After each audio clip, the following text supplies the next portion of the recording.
Hello students, welcome to science with Sanchita. आज हम class 10 biology chapter 6 का फर्स्ट लेक्चर देखेंगे। आज का हमारा टारगेट है introduction, nutrition and types of nutrition. हम बेसिक इंट्रोडक्शन देखेंगे लाइफ प्रोसेस का, न्यूट्रिशन के बारे में पढ़ेंगे और टाइप्स ऑफ न्यूट्रिशन के बारे में पढ़ेंगे। ये कम्प्लीटली एनसीईआरटी बेस्ड होगा। स्टार्ट करते हैं। तो हमारा चैप्टर है लाइफ प्रोसेसेस। तो सबसे वेरी फर्स्ट क्वेश्चन जिससे हमें डील करना है वो है व्हाट आर लाइफ प्रोसेसेस। तो बच्चों, लाइफ प्रोसेसेस क्या होती है? ऐसी प्रोसेसेस जो हमें जिंदा रखने में हेल्प करती है, उन सारी प्रोसेसेस को हम लोग क्या बोलते हैं? Life processes. ठीक है, तो देखो definition. Life processes are the basic and essential processes required to maintain and survive the life। कौन कौन सी प्रोसेसेस होती है जो हमें हेल्प करती है सरवाइव करने में लाइफ को? तो उसके आगे हम लोग देखते हैं। Some life processes are nutrition, respiration, transportation of substances and excretion. Nutrition, जैसे फूड को हम लोग क्या करते हैं? इनटेक करते हैं। फूड इनटेक करते हैं तो उसको कोई भी खाना खाते हैं तो वो क्या है? न्यूट्रिशन है। रेस्पिरेशन, जो खाना हम लोग खाते हैं उससे हम लोग को जो एनर्जी मिलती है वो है रेस्पिरेशन। ट्रांसपोर्टेशन ऑफ सब्सटेंस, जैसे हमारे बॉडी में ऑक्सीजन का ट्रांसपोर्टेशन होता है, फिर ब्लड का ट्रांसपोर्टेशन होता है, फूड का ट्रांसपोर्टेशन होता है, तो इन सब का ट्रांसपोर्टेशन वाला जो प्रोसेस है वो भी लाइफ प्रोसेस है।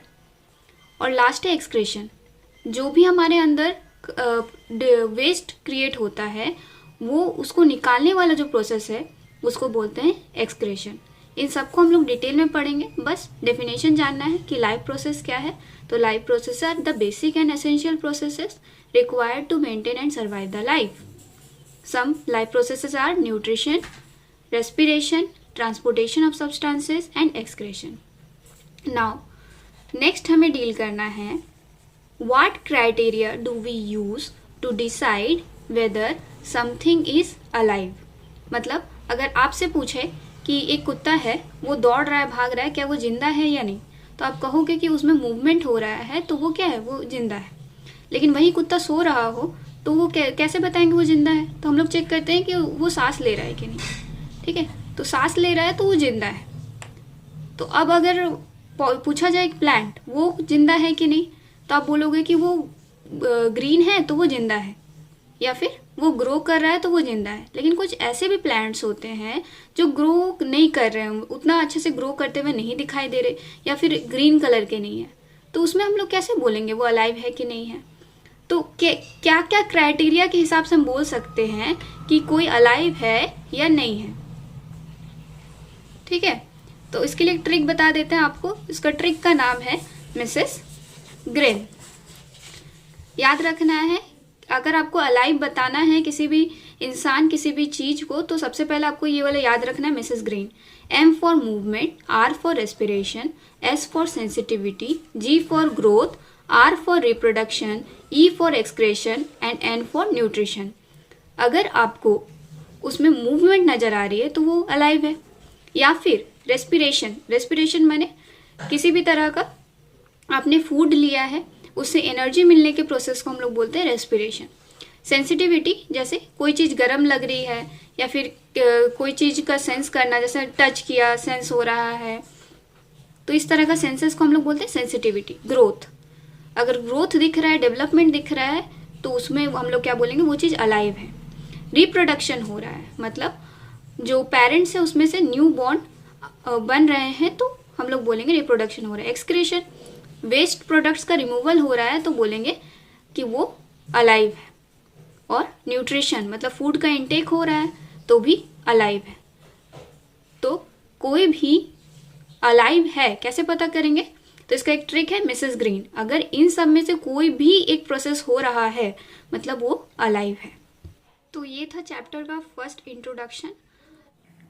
स्टूडेंट्स, क्योंकि हमारा लेक्चर एनसीईआरटी बेस्ड है तो हम चैप्टर के साथ साथ एनसीईआरटी के क्वेश्चंस को भी सॉल्व करते जाएंगे। तो ये आपके एनसीईआरटी के टेक्स्ट बुक में पेज नंबर 95 में चैप्टर का फर्स्ट इनसाइट क्वेश्चन है, ठीक है। इसमें इसके क्वेश्चंस को आपको क्या करना है, एज अ होमवर्क सॉल्व करना है। आई होप एक दो क्वेश्चंस मैंने अभी डिस्कस करते हुए ही आपको बता दिया है, और कुछ क्वेश्चंस को क्या करना है, आपको बुक को पेज नंबर 95 के ऊपर रीड करना है और इन क्वेश्चंस को सॉल्व करना है। अगर क्वेश्चन को सॉल्व करने में कोई प्रॉब्लम आता है तो write down in comment section, I will solve in my next lecture. Next topic है हमारा न्यूट्रिशन। अब न्यूट्रिशन हम क्या बोले थे, फूड को इनटेक करना, मतलब फूड को लेना और फिर उसको यूटिलाइज करना, इस प्रोसेस को हम लोग बोलते हैं न्यूट्रिशन। डेफिनेशन देख लेते हैं। The process of intake and utilization of food is called nutrition. जैसे फूड को हम ले रहे हैं और उसको यूटिलाइज कर रहे हैं। यूटिलाइज कैसे करेंगे, जैसे फूड से एनर्जी मिला, इसका मतलब हम उसको यूटिलाइज कर पाए, तो इस प्रोसेस को हम लोग बोलते हैं न्यूट्रिशन। लेकिन हमारे बॉडी में एनर्जी की जरूरत क्यों है, why energy is needed in our body, okay. तो energy is needed in our body for growth and development. हमारे बॉडी को, हमारा बॉडी ग्रोथ करता है, डेवलपमेंट करता है, तो इसके लिए हमारे बॉडी को एनर्जी की ज़रूरत है। टू रिपेयर डैमेज टिश्यूज़, कभी कभी क्या होता है कि हमारे बॉडी के टिश्यूज़ डैमेज हो जाते हैं, जैसे हम कहीं टकरा गए या कहीं कट गया तो टिश्यूज़ डैमेज हो जाते हैं, तो उनको रिपेयर करने के लिए भी हमें एनर्जी का ज़रूरत है। और क्या, जो हमारी बॉडी में प्रोटीन है उसको किस तरह से यूज़ करेंगे, उसके सिंथेसिस के लिए भी हमें एनर्जी का ज़रूरत है। और बहुत सारे मेटाबॉलिक एक्टिविटीज़ होंगे जिनके लिए हमें एनर्जी का ज़रूरत है। नाउ नेक्स्ट टॉपिक है टाइप्स ऑफ न्यूट्रिशन। कितने तरह के न्यूट्रिशन होते हैं, तो 2 तरह के टाइप्स ऑफ न्यूट्रिशन होते हैं, जैसे ऑटोट्रॉपिक न्यूट्रिशन और हेट्रोट्रॉपिक न्यूट्रिशन। ऑटोट्रॉपिक न्यूट्रिशन और हेट्रोट्रॉपिक न्यूट्रिशन को समझने से पहले हमें ये समझना ज़रूरी है कि ऑटोट्रॉप्स क्या होते हैं और हेट्रोट्रॉप्स क्या होते हैं। ऑटोट्रॉप्स ऐसे ऑर्गेनिजम्स जो अपना खाना खुद ब खुद बना लें by using light, carbon dioxide और सम केमिकल्स, तो ऐसे ऑर्गेनिजम्स को हम क्या बोलते हैं, ऑटोट्रॉप्स।